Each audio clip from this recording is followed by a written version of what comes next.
one massive tip for you. If you watch us next year and I say that I've got a nap in a handicap, lay it. Just lay it. Hello and welcome along to the Let's Talk Racing YouTube channel.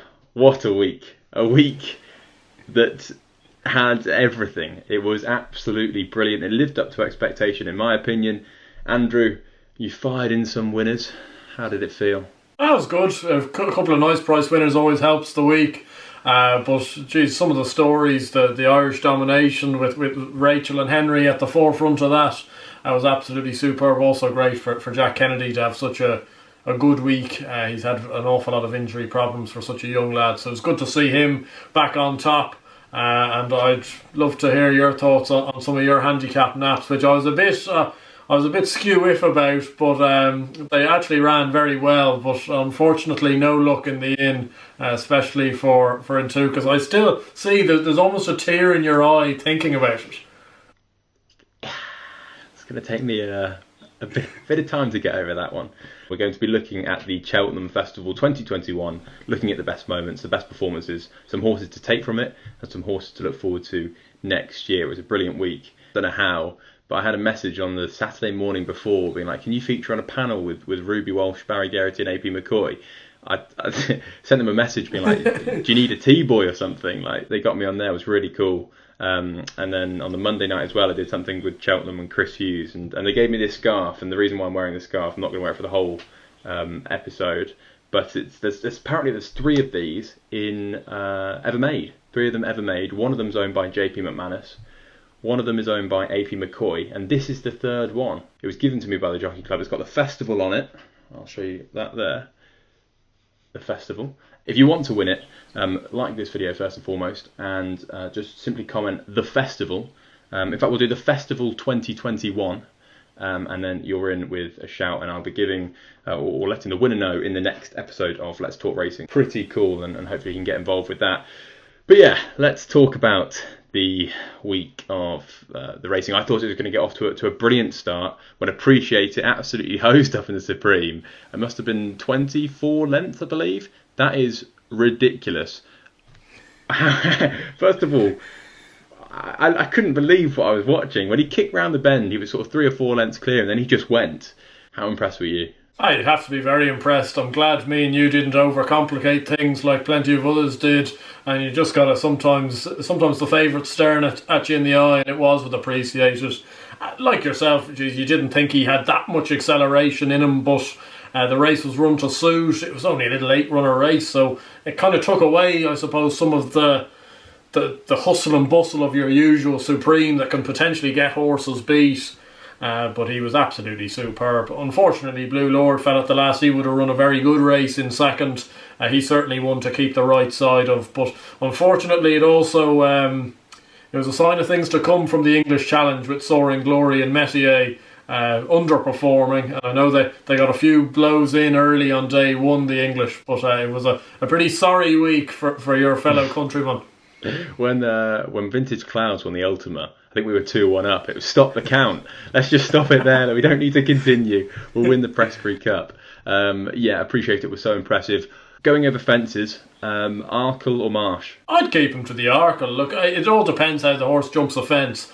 If he jumps the fence like an Energumene does, say, there's no way he's going to go up in trip, because he does have a lot more speed than people think, and also I'm sure we'll get onto it, but I'm sure they're looking to stay away from Big Bob Ollinger, so wherever he goes and wherever Appreciated goes, I suspect both camps are probably playing who blinks first, you know, in terms of where to go, because the 2 of them could line up in either race. Absolutely. Talking of the Arkle, Shishkin was a very impressive winner. I couldn't quite believe that Captain Guinness was taking All Mankind on and leading him a merry dance. It was absolutely ridiculous.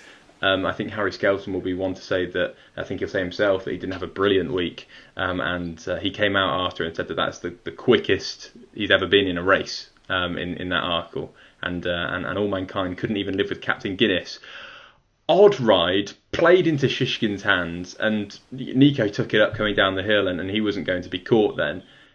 Just a really weird race to watch. It was almost St Calvados and Petit Moussoir from a couple of years ago. It was exactly the same, just on a bit of better ground, so they were actually going even quicker than they did that day.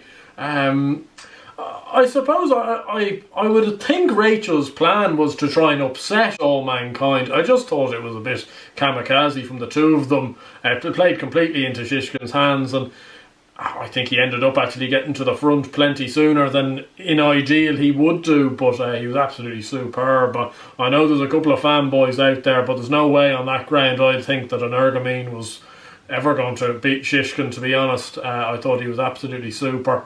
The race did fall apart slightly, but no, I think he was well worthy of his win. Now, whether you want to be taking 6-4 for next year's Champion Chase, which is a gutter prize, I must say, I wouldn't be taking that. But look, he's got every chance of doing a sprinter or an Altior and stepping up into open company, and you know, the Grade 1s surely are just round the corner. So we'll move on to the Ultima, and we won't talk about this for too long. It's a great win for Vintage Clouds and Sue Smith. Ryan Mania on board as well. Happy-go-lucky, looked like he'd win the whole way, but didn't quite put that finishing effort that he needed. Anything to take from it? Look, it was great for Vintage Clouds, who's been to the festival year on, year off. I thought Wright ran a solid enough race, considering an awful lot kind of went wrong for him. He was probably further back than he would want to be. You'd like to hope at some stage he might get his go in one of these big handicaps, but it wasn't. It was probably one of the few races I wouldn't take too much going forward. It was just good to see a horse like Vintage Clouds get a day in the sun that he duly deserved. Honeysuckle, champion hurdle. We got her right. She was so impressive. It was one of the most impressive champion hurdles I've seen. And it was the start of a brilliant week for Rachel Blackmore, who dominated the festival. She seemed to get everything right. Sum up, first of all, Rachel Blackmore's week, and sum up Honeysuckle as well.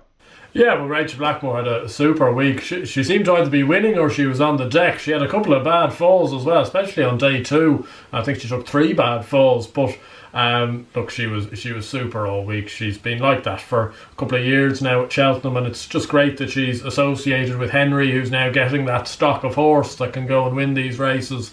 Honeysuckle was absolutely brilliant. She was travelling all the way. As we alluded to before the race, you could have sent her on early enough, and she did so. And she had all of them in trouble turning in. Charges ran an absolute storming race in second. Epiton third, Aspire Tower fourth. So you could argue that the right horses are in the frame in terms of the form standing up. I thought she was absolutely incredible, and I struggle to see what gelding's given her £7, and considering she could even win with my money on her, she must be some mare. She must be. Another mare that had your money on and won. I'll give you the glory, Black Tears. Tell me about it, Andrew. Tell me about it. Well, there's nothing better, and for a lot of punters, than getting an odds-on shot beat with a big one. And I actually had a funny story. I was up in my attic watching the race with my dad, and my mum's a teacher, and she's having to unfortunately do teaching over online at the moment. And we're watching the Mare's Hurdle. We've backed Black Tears. I've backed her at a big price, and she gets up on the line, and me and Dad let out this massive yes, which unfortunately was picked up by my mum's class down below, who then were thinking, what on earth had happened? But no, brilliant. Jack Kennedy gave her a brilliant ride, smuggled her into the race. Concertista, I thought turning in it was how far. I don't know what you thought. I thought it was just a press go matter, but she maybe ran out of stamina. People giving out to Paul Townend that he went for home too soon. Like, I think he went for home, when you'd have expected her to pick up from where she was to go and win the race. And I'd be interested to know what you thought, because I must say I thought turning in it was great. The Black Tears was going to come second or third, but I couldn't see her picking her up. Yeah, tricky. I think we need to see more of her, and it'd be great to see her out again at some point this season. The Boodles, I didn't take anything from it. Big price winner, 80-1, St Sam second. No, the only thing I take out of it is how many people seem to have backed Jeff Kidder after the race than before the race. I love it. Where was my tip? Yeah, I love people trumpeting away, after the race saying they've backed this horse. I couldn't have backed it in a fit. Then again, when you look back at its form, wasn't it 7 of 7 in the Grade 1 at Leopardstown? Yeah, the thing for me was it was a half length behind Druid's Altar at Leopardstown at Christmas. Druids Altar still running around Presby Park. Yeah, you must have been gutted about that. The National Hunt Chase was good. Galvin, next destination, Ascaria 10. Ascaria 10 was backed into favourite. You must have thought, here we go, it's happening. But Jack Kennedy produced a fantastic ride on Galvin, and everything seemed to go to plan. He was very impressive. Jumping wasn't fantastic, but he still smuggled him into the race, kicked on up the hill, and he had too many gears for next destination, Ascaria 10. Were you disappointed at all by Ascaria 10? Because I thought he looked the winner. Yeah, no, I wasn't disappointed at all, actually. I think he's one, actually, to certainly keep the right side of. I'm not sure whether he quite got home. He made a couple of fiddly mistakes on the way, and Adrian Heskin, as a result, had to ask him for a few biggies, I think, earlier than you'd ideally want. It was interesting in the National Hunt Chase with professionals riding how they seem to go a very sensible gallop in comparison to usual, where they usually go an unsustainable gallop and only 3-4 horses finish. But the top three in there are pretty good horses, and one to certainly keep the right side of. But it was brilliant from Jack Kennedy on Galvin. Move on to day two, and I'm going to have to give you credit where credit's due, because last time I'm ever flying the Paul Nicholls flag, because Bob Ollinger, now I did come round to my senses to have a few quid on Bob Ollinger come the day, but he was something else, and I have to doff my cap to you because you got that one completely right. I think it was one of the decisions that I did get right throughout the week. I was very keen on this horse very early. We made a big thing about it. I'm ditching the Nicholls team for him, but I just thought he was very special, and he confirmed that. Also given a brilliant ride by Rachel Blackmore, and he looks to have everything. He looks like he could save 3 miles. He looks like he's got the speed for 2. He could win a champion hurdle. He could win a Gold Cup. I actually am going to say that he's the most exciting horse in training at the moment. I personally believe Bob Ollinger, because he can do so many different things and he can go so many different ways. What would you do with him? Would you send him chasing down the marsh route? Yeah, I would myself, because just looking at him before the race, he is some tank of a horse. And the frightening thing about all of this is, based off his point-to-point background, based off his size, he's going to be better over fences. And that's a pretty frightening proposition, given what he's just done to 2 very good horses in the Ballymore. Like, Gallant de Manille and Brave Man's Game are no ordinary horses. I think Brave Man's Game still probably the best English novice hurdler around this year. And geez, he was catching dust of Bob Ollinger on the run-in. Big Bob was very, very impressive, and he's going to be some size over a fence hopefully next year. I've backed Brave Man's Game for the Brown Advisory as well, anti-post already. Tell me what price Brave Man's Game is going to be for the Coto Star on Stephen's Day. Yeah, take any price you can, take any price. He's fantastic. The one thing we do need to touch on, I've backed a few horses already for next year's festival, which I'll touch on at the end, but one of them including Fernie Hollow, who beat Appreciator, who beat Bob Ollinger. How good could this horse be? Yeah, well, I put up a tweet about it actually on Wednesday. I thought it was just a simple tweet. I said, Appreciator won by 24 lengths, Bob by 8 lengths. How good is this? Or the thing went off the rails, like everyone going, oh yeah, good idea, as if I'd uncovered something. He could be amazing. The problem is, Duvan could have been amazing. It's unfortunately these injured horses, though. We need to go and see them. I saw people have already cottoned on. He was 25 to 1 for the champion hurdle, I think, a day after Cheltenham on Saturday. I looked at him today, he's into 12 to 1 for the champion hurdle next year. I got on at 25s and I was on at 16s for the Arkle, and he's now 12s in both. I think that wherever he runs next season, he's going to have a massive chance if he can retain the ability that he had before. I think the tricky thing is he's not a novice anymore, and he's only had 1 run over hurdles, so I'm not sure what route they go. Yeah, I would say they'll stay hurdling, to be honest, if he's only had the 1 run. And that's why, I'd be fancying him for the champion hurdle probably a little bit more so than the Arkle. But, bearing in mind, everyone, though, you've got to be very sensible backing this horse because he has been injured. It could be, it's one of those where if he's as good as you think he might be, he'll come to the champion hurdle next year and he could be 2 to 1 fav, but he also could be, we could be top of the game and the horse just is constantly injured and it's a what might have been. But no, certainly the collateral form lines took a bit of a boost last week, that's for sure. We said that Bob Ollinger is the most exciting horse in training. He's the most exciting horse that didn't run. Monkfish, I didn't think he was brilliant at all. People saying that he would have won the Gold Cup. I don't think he would have won the Gold Cup with that round of jumping. Like, he won the Brown Advisory, won at the Cheltenham Festival by 6 lengths. Yet I'm underwhelmed. Yeah, but it wasn't a good Brown Advisory, depth-wise, and the second favourite, who was kind of the only other Grade 1 horse probably in the field, unseated down the back. So it just was edgy from early on. Paul Town had asked him for a big one at the second, and he put down on him. And from ever after that, he was niggly. Now I see, the time book, Shrewdies are waving their times at me saying it was still a good run. Tell me, like, Fiddler on the Roof's having a dip at him at the back of 2 out. That's not a great run. I think Monkfish is a very special horse. He could well be a Gold Cup winner in waiting. But geez, if he'd ran in the Gold Cup this year and jumped like that, he'd have been the exact same fate as Champ was after 6 fences. Like, you just can't jump like that and get away with it at Cheltenham. And no, I'd be with you. I was very underwhelmed, and I know people will want to say, oh, the times were good. He jumped terribly. Then we had the Coral Cup. Heaven help us, brilliant ride from the front. You weren't catching that. The one I would take from this, Monte Cristo, the one that I backed as well. I think this will go really close at Aintree in the 2.5 mile handicap hurdle off 145.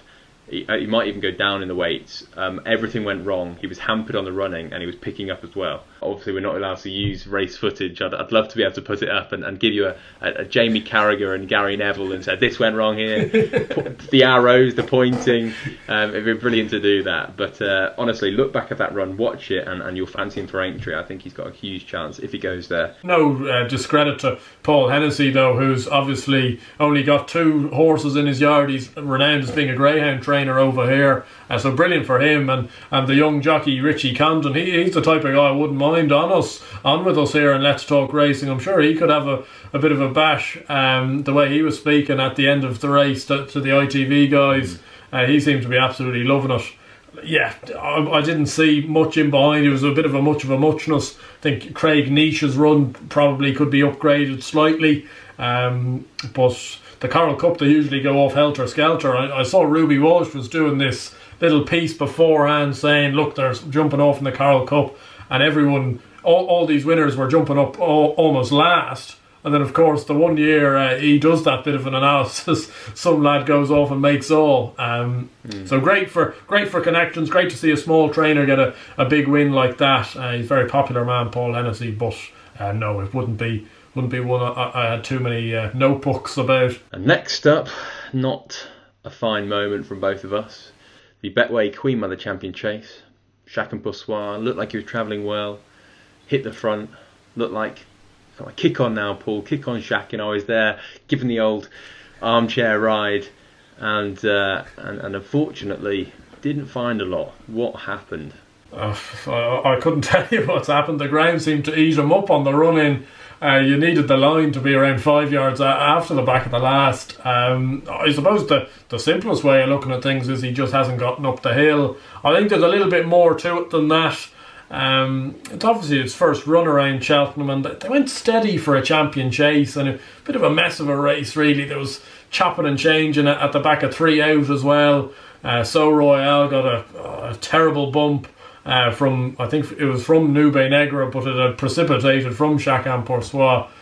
So it was a kind of a messy race. Put the kettle on, no getting away from her, and I probably... no, I didn't underplay. Yeah, she's brilliant. Yeah, I didn't underplay her because I thought she'd have a very good each way chance. I just didn't think she'd have it in her to win a champion chase. But just goes to show you how big course form can be. She's a gutsy little thing, and as much as she probably won't come back and win it again next year, geez, if you were Connections, you've got a mare that's won 4 from 4 around Cheltenham and won an Arkle and a champion chase. You must be having the time of your life. And Aidan Coleman got a great tune out of her, and it was brilliant for Aidan to keep the ride. They've stuck with him and gone, this is the jockey we need on this horse, which is good. Sometimes loyalty is gone in this game, but it was good to see that, and more luck to them. They were superb, and as I said on Twitter with Chacun pour soi, there is just no justice. I did a Cheltenham preview evening for Warwick Racecourse, and Dun Skelton was on the panel, and Nube Negra finished second in the champion chase, and which idiot host did £100 bet, albeit for charity, that a straight match bet, Shaka Possoir, Nube Negro, who would finish higher up. And I thought, shoe-in, absolute shoe-in for this. Nube Negra only goes and chins in for second, which a fantastic cause, but bloody gutting.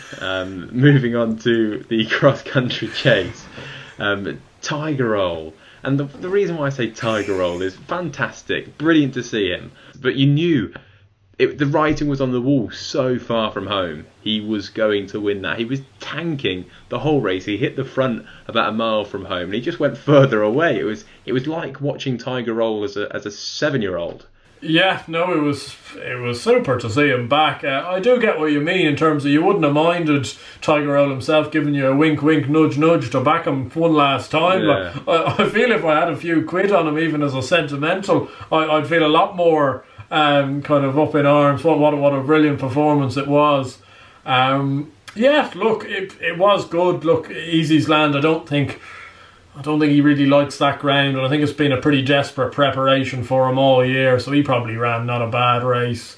The two other Irish horses, Some Neck and Alpha Des Obeaux. Alpha Des Obeaux ran a cracker as well on cross-country debut, but no, Tiger Roll, it was super, and he is one of these ones that's great for the game. I know some people are begging him to go back for the Grand National. I wouldn't mind the O'Learys pulling stumps on him, to be honest, at this stage. God knows what else you want the horse to go and do. 2 Grand Nationals, 5 Cheltenham Festival wins. Like, there's no... Well, they're running him in the Grade 1 at Aintree, aren't they? Over 3 miles, the bowl. Yeah, now if that's ever, the O'Learys sticking the middle finger up at the BHA handicapper, it's running him in the Grade 1 instead of the handicap. And for him to go and win that, geez, that would be the ultimate. Michael O'Leary standing in the winner's enclosure giving it that one. But no, God knows what they'll do with him now. But he's been some servant to the game, a real kind of household name as well. And I suppose, there's no point getting away from it as well. This is something I saw the guys on Racing TV, the likes of Lydia Hislop, were very good in engaging with it. This was some training performance from Gordon Elliott. And I know Gordon's kind of a bit of a taboo subject at the moment, and the horses are being ridden in Denise Foster's care. I completely understand that. He's doing his time, and he needed to do his time, but this was some performance to get this horse back to anything like his best. Because, as you said, it was almost like him right at the best of his career. It's almost a career best, aged 11. Like, what's he going to do next year? He'll come back and run in the Champion Hurdle, for goodness sake. Moving on to the next race, is that the Champion Bumper up next? No, I think it's the Grand Annual Handicap Chase, and I'll hold my hands up. The horses I backed for the race, I think, are still running round. But I won't lie, there's certain moments, I'd say Josh was thinking about it when Black Tears got up.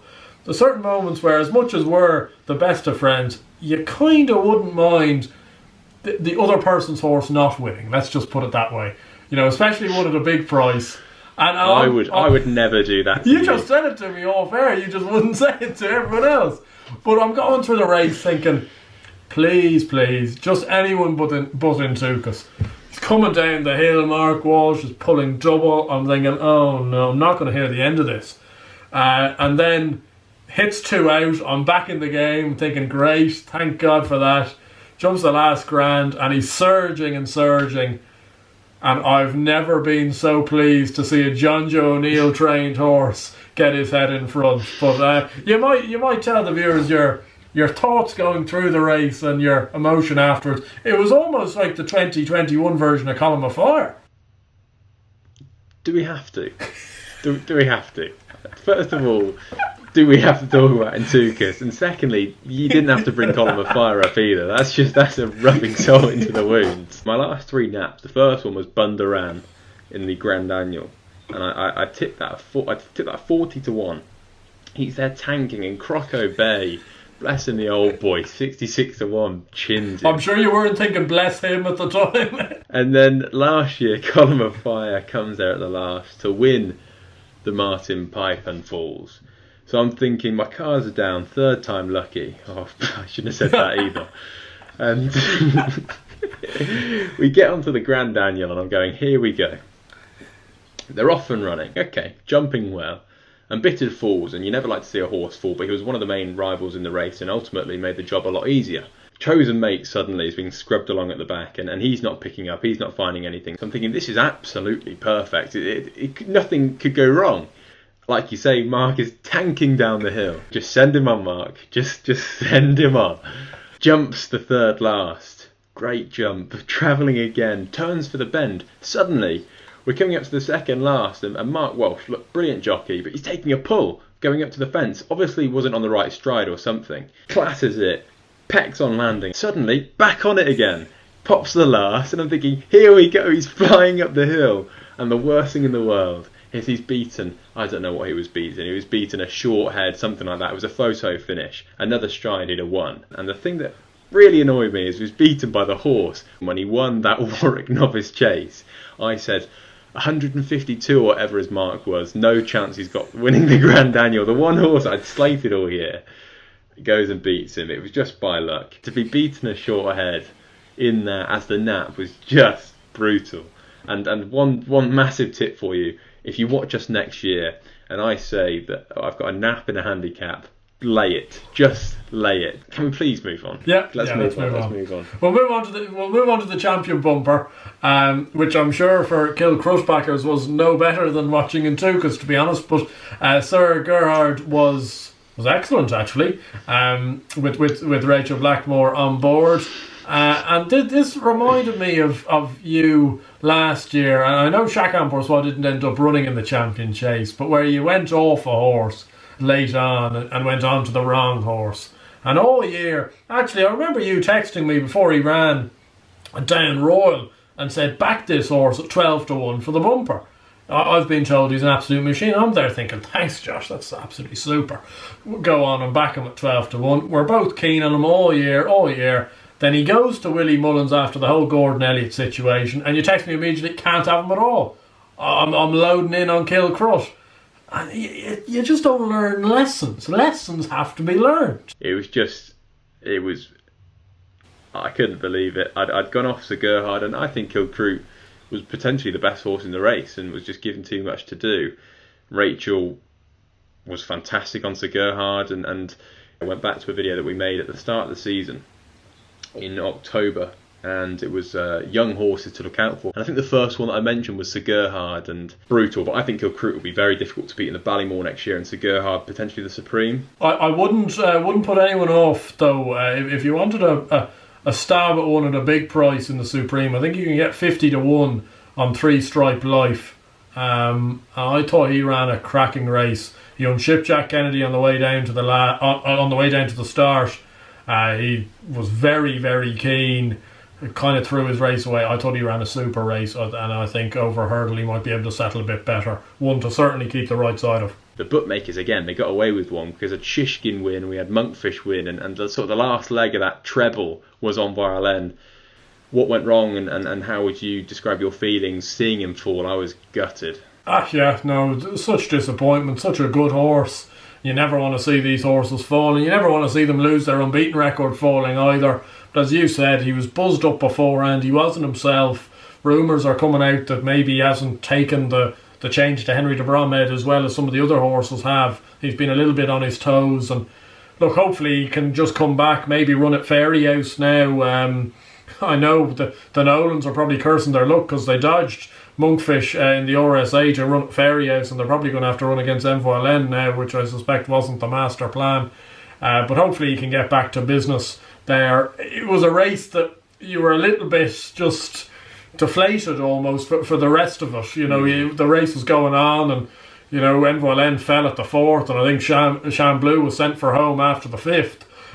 So God knows what the ride was there. Look, Harry Skelton's a very good rider, no getting away from that, but he went for home plenty soon on Sham Blue, and as a result had everyone off the bridle, but couldn't keep it up himself. Chantry House was grand. Though Paul Townend came in for a lot of criticism for some of his rides this week. I thought he gave a Steering for Lange a super ride. Because you would have thought, looking at him, God, this horse mustn't have ever fallen before in his life. He jumped like a stag. So at least there's still an engine in him. Chantry House is a lovely horse, but it was a bit mellow, the finish to that race, I'd say. At the Betemps, you nicked this one off Kevin Blake, didn't you? Yeah, apparently so. I've had to physically go and backdate the amount of times I've talked about this horse throughout the year. And I've thrown abuse at you for the Intuka situation, but it's just a wind-up, like it's an absolute wind-up. Look, I was joking. I can't give you abuse for backing a winner, whether you put it up at 33 to 1 anti-post or it went off 12 to 1 on the day. No, look, going back to the mare, she was super. Like, she's absolutely ramped in her attempts. The only thing was whether she was going to be hampered by the loose horse up the run-in. And she actually suffered a lot of hampering throughout the race, which showed just how well in she was. Boss's Oscar ran an absolute stormer off his weight. He's probably a graded novice chaser next year to look forward to. I wasn't really watching the rest of the... I didn't see everyone else come in. I'd gone off on one of my loopy runs around the front room, having backed Mrs. Milner. But if people don't believe me, I did mention him in the handicap video on this, back in whenever we did that in early February. So I didn't quite just take it off Kevin Blake's lap, although it was a good selection from Kevin Blake notwithstanding. I ran a competition on my Twitter for one of the followers to have a private preview night with Kevin Blake. I kid you not, the 3 horses he gave us, Tell Me Something Girl, Miss Milner and Mount Ida, those 3. I can't believe I didn't do anything about it. Ryanair Chase, Allaho, so impressive. I was on Fakir Udari, who finished second, and it was an each way play. I was happy with that. I was really confident because I thought Allaho's gone way too hard here. They'll never sustain this. He'll come back. Mark, just sit. So 5 minutes ago you were there, Mark, commit. And now, sit. And Allaho wasn't coming back. Rachel Blackmore, what a ride. This was so impressive. Well, when have you ever seen before the Ryanair? They went off, I think there was 12 of them that started. I think 5 of them finished. And one of them being Fanny and Destravel, who was just out for a little paycheck out the back. I actually never saw him in the race. I think he just rocked in with a furlong to go. But no, like when you're getting such classy horses out of their comfort zone so early. Like Sam Crow was beaten after 4 fences, Mellon after 6 or 7, Imperial Aura pulled up down the back, Min couldn't go with them at all. Mr. Fisher couldn't jump. No, he actually, and as much as I really don't like Mr. Fisher, I thought he travelled into the race very well considering his jumping wasn't great. And Fakir Dudari and Tornado Flyer have ended up plugging on, but I thought turning in, I'm still there going, please, hopefully he can get up the hill, because you have seen horses stop completely up the hill, and obviously Allaho was one of the 2 that got chinned by Champ last year, so you have that in the back of your mind. But no, he built up such a substantial lead and jumped so well that I don't think they were ever catching him. Talk to me about Flooring Porter in the Stayers Hurdle. Yeah, no, he's an extremely impressive horse. Like he started off handicapping off 107. Like, I don't know what's going on there, but I'll hold my hands up. He'd be one of the horses of the week that I just couldn't have had at all.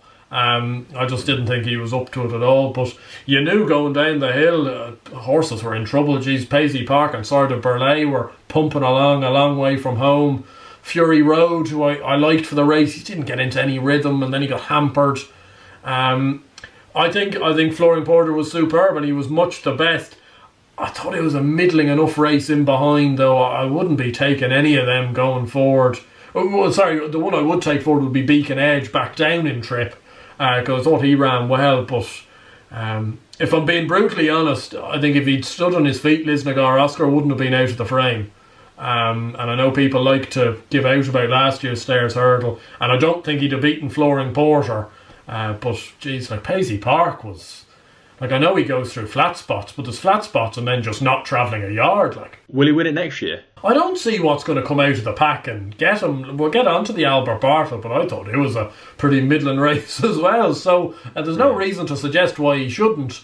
I'd be interested, just potentially in the likes of Beacon Edge or even the ones. I find it funny because he just seems he can't jump hurdles, can't jump fences, but I wouldn't mind them giving Vindication a go proper staying hurdling this year. And I couldn't have had him at all this year, but I thought he ran a decent race. I don't know what the story is with Time Hill. If they stuck hurdling with him, God knows where he'd have finished. But based on collateral form, he certainly wasn't a good thing to have gone and beaten Flooring Porter. and there's every chance he could go back and repeat the business. The shunter won the Paddy Power handicap chase. The Mares Novices Hurdle, Tell Me Something Girl, again, not got too much to say about this. I think that Glens of Antrim, if she remains a novice, Cheltenham next year with a huge chance in the same race, a bit of a Concertista 2.0. Tell Me Something Girl was impressive, and she looks like the next on the line of some really, really nice mares for Henry de Bronhead. The last race as well. Now, I wasn't a racing fan for the likes of Wichita Lineman. I think that was slightly before my time. I can obviously appreciate those rides now looking back on them. If you didn't watch the race, never jumping out to the right, was last of the whole field in a Kim Muir as well, a competitive handicap chase at the Cheltenham Festival.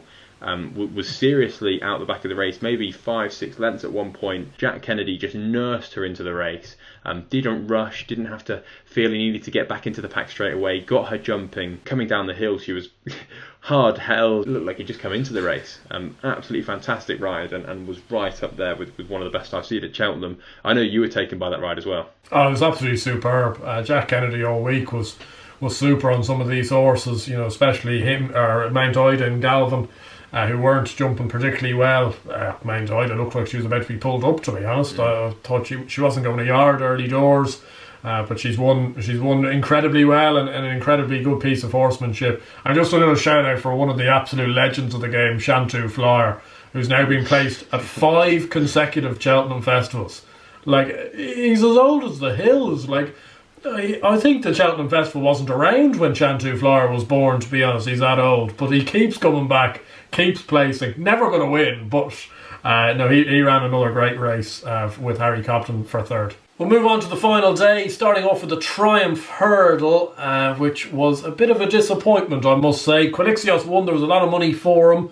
It's hard to know whether the money was for the horse or for Rachel Blackmore, probably a bit of both, but won impressively from Adagio and Hote on Colour. A couple of high-profile disappointments in Zanahiyr and Tritonic. No, we were both quite keen on Zanahiyr going into the race. What were your thoughts? For the majority of the season, up until the Dublin Racing Festival, I'd said there's not much between Quilixios and Zanahiyr, and I probably preferred Quilixios. And then afterwards, when they interviewed Gordon Elliott and Jack Kennedy, it seemed so obvious that Zanahiyr was streets ahead. Switch in my head, fine, I'll take that. Quilixios, very impressive. Again, Rachel Blackmore. Zanahiyr, we're going to see him again at Punchestown. Yeah, hopefully so. And look, yeah. I like to hope he's better than that. One thing I would say, though, and I wouldn't say it most of the time with the English horses, but I still, just on cross form lines between the likes of, Adagio, Nassalam and stuff like that, I really can't wait to see this Mon Morale at Aintree for Paul Nicholls. I think he could be some too. Paul Nicholls? Yeah, I love Paul Nicholls. I've come round. Harry Cobden this, Harry Cobden that. County was Belfast Banter beating Petit Mouchoir. Like, you could have given me, there was 25 runners in the race. They'd have been down at 20th and 21st pick for me, really. Belfast Banter last summer was an absolute mule of a horse that would never go and win. Didn't find anything off the bridle. Was a serious ride from Kevin Sexton to get him up. But no, wouldn't be a race that I got sucked in by Gowl Road and Ganapathy, and they were all brutal. I think the 3 horses I backed in the race came 15th, 18th and 20th. But I'd be interested to know your thoughts on second in the Jockeys Championship, Harry Skelton's ride, on Big Dan's third time lucky. I was almost allowing you to go to the Albert Bartlett because I didn't want to inflict more pain upon you, but a small line will do it. You cannot say he did not have the horse. He was so lit up. He brought Harry Skelton to the front. He got there far too soon. He was leading the race 3 out, and I think Harry sort of went, I'm just going to have to kick him on. I think myself and the people in the comments need to play a game of Let's Talk Racing Bingo. So please comment down below, what race is third time lucky going to win next time according to Josh? Because we've been through 4 of them this year. None of them have won, but it will happen sometime. You're going to be here in 2 years' time. I swear, third time lucky. Stratford Cellar, he's going to go in. The Bartlett, Vanillier won it. Oscar Elite second. Streets of Doyen third. Didn't take anything from that. The winner was very impressive. Manella Rindo won the Cheltenham Gold Cup. A Plutarch second. Alboon Photo third. I took him on. I got it right. Not with the right horse though. I thought he ran with an awful lot of credit. He went out on his shield, maybe just not quite good enough. He made a couple of bad mistakes just at crucial times late in the race, but I don't think that was the winning and losing of it. He might have been a bit closer to A Plus Tard if he hadn't, but I think he was beaten, but he was honourably beaten. You know, you see sometimes these festival champions come back and they fall or they're pulled up or something like that. There was certainly none of that. He ran with an awful lot of credit, but A Plus Tard ran above my expectations. I was probably one of the naysayers about him. I thought he ran a storming race. Probably doesn't jump just quite fluently enough to win a Gold Cup, but is more than entitled to go back next year. But I think this winner is a very, very smart horse, and you know, I know it's going to be hard next year, the likes of Monkfish, Envoilin coming up the ranks, but they're going to have to go some to beat Manila Indo, especially because he's earning himself a little bit of a put the kettle on reputation around Cheltenham now as well. 3 visits, 2 wins, and an arguably very unlucky second in the RSA last year. He'd be some horse to own now, and it was brilliant for Henry Bromhead, and a great ride from Jack Kennedy. And as I said at the start, it was great to see Jack Kennedy kind of at the top of the game rather than the injury blows he's had in years gone by. Henry Bromhead's got a serious squad next year. He's got Manila Indo, A Plus Tard, and potentially Envoilin. So an embarrassment of riches. Porlock Bay won the Fox Hunters Chase, beating Billaway. Staker Wallace third. The Mares Chase, the first running, went to Willie Mullins. Surprise. Not the horse that we wanted though. Cool Reevy. Yeah, hard to know. Look, he was trying to engage the horse. The horse, Ellie Mae's a very gutsy horse, and she was jumping well, so I can see why he was trying to make use of that. Now, you could obviously say, why on earth did he not just stick behind Colreevy and let her drift out and out, because he was in essence providing a barrier for her and was being carried out at each fence, you know, from 6 out to home, and you can't tell me there wasn't a half length difference between all of that kind of slight hampering at each fence. But look, still turning in. He had Ellie Mae had every chance to go and win the race, and Colreevy was just, I felt Paul Townend always was holding on to just a little bit more than we were, and as much as it was disappointing, I think that the main reason Ellie Mae got beat was she was probably the one horse of the week. I was almost counting the money, and I'd backed her at decent prices, and you're just going, well, you know, if all else fails, Ellie Mae will come in. And then, no, it was disappointing to see her get beat. But the two of them, I think it was a pretty good performance from the two of them. They're very smart mares. And in the last race, Justice. I did like Gentleman to Me, but completely went off him in the week. And like we said, our final selections were all on Twitter, so go and follow us on there if you haven't already. He was super. Look, it was a disappointing race for myself. Gabinaka was brought down at the first, having been well backed, but like Galopin Des Champs, he was always travelling the best, I thought. The thing though I found quite funny was how much money commentator Mark Johnson must have had down on Langerdan. The Galopin Des Champs is just galloping beautifully into the lead, turning in, and your man's shouting on about Langerdan, who's made headway into 12th at the time. I was thinking, what's going on here? But the two of them very well handicapped horses. Galopin Des Champs, as you said, there was a lot of talk from beforehand, and he certainly lived up to that. Also, Sean O'Keefe is probably one of the best guys to be riding in those, you know, conditional jocks races. So no, very good, and always good to get out in the get out stakes. And I do feel, especially after the injustice last year of Colm Afar, you were certainly worth a winner in the Martin Pipe. You deserved one, and you duly got one. I'm now happy to talk about Colm Afar. I've moved on. But Intukas, on the other hand, is going to set you back. Thank you very much for watching the Cheltenham previews. Incredible support. I think we had roughly about 60,000 views combined on the 4 previews, which is absolutely nuts. And even when we started this channel and made it Let's Talk Racing, I don't think we could have ever imagined numbers like that. So thank you very much. I hope you did enjoy those. And to all the new subscribers, I think we're almost nearly at 11,000. Hopefully you stick with us. We've got Aintree coming up, and I sort of want to put it to you. Would you be keen on maybe a monthly anti-post betting video for the 2022 Cheltenham Festival during the summer to keep the national hunt minds ticking? We're going to be trying to talk about the national hunt as much as we can. before we move on to that ghastly stuff at Newmarket? I think we're going to be honest. If the demand's there, and I'd say if we're up to 12,000 by then, we're probably going to have to put on a brave face, and I'll somehow try and tell you something's going to win the Guineas. But if people think they're going to get a tip off me for the Lincoln this weekend, they can go figure. Maybe in the next video that we make, we can talk about some of the horses that we've already backed for the 2022 Cheltenham Festival. Subscribe if you are new. Thank you very much, Andrew.